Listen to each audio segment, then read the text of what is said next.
Now, there is frenetic activity going on behind the scenes in the Kenyan landscape when it comes to the pursuit of the next big idea by investment firms and venture capitalists. Platform Capital is a sector-agnostic investment and advisory firm which has found fertile ground for its activities here in Kenya. Alex Mwangi sat down for an exclusive interview with Dr. Akindele, its chairman and chief executive, to gain some insight on the investment roadmap of Platform Capital. Here now is the first part of that interview. What brings you to Kenya? I think the question you asked me is an interesting question. What brings me to Kenya? Because Kenya is my home. So what brings me home? And Kenya is a beautiful part of my home. A beautiful country, great potential, major amazing opportunities, very warm people.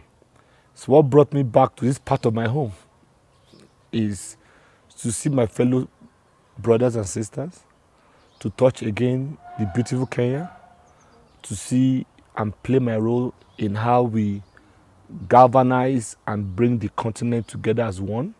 We all must come together to play and support each other. Where we are strong, we support the other person who is weak, and collectively build an ecosystem of entrepreneurs, of companies, of opportunities that will move the narrative of the continent forward as one. So for us at Platform Capital Group, we believe in the African story, in the African narrative, and there cannot be any African narrative without Kenya. What does Platform Capital hope to achieve, first of all, in Kenya, then in East Africa, and in the wider Africa? So first is, as a business, our passion is to build 100 big global companies out of Africa over the next 10 years. So 100. That means that almost every year, 10 companies from Africa will become global companies. Of that 100, it can't come from one country.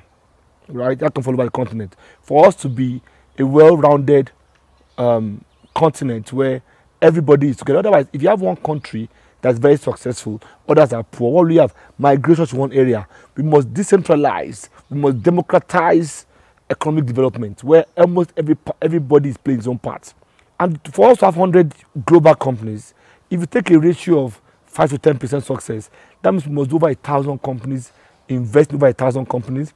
For you to invest over 1,000 companies by 10 years, it's possible to have seen over 100,000 companies. So you can say, you've seen 100,000 companies, you've screened about 10,000, you've invested in 1,000, and 100 of them are global, in that order.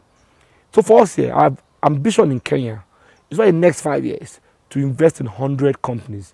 As of today, I can be able to tell you, since we started investing in Kenya last year, June, we've now done 12 companies in Kenya. Between now and next 5 years, we'll do another 88 companies, on average of 20 per year.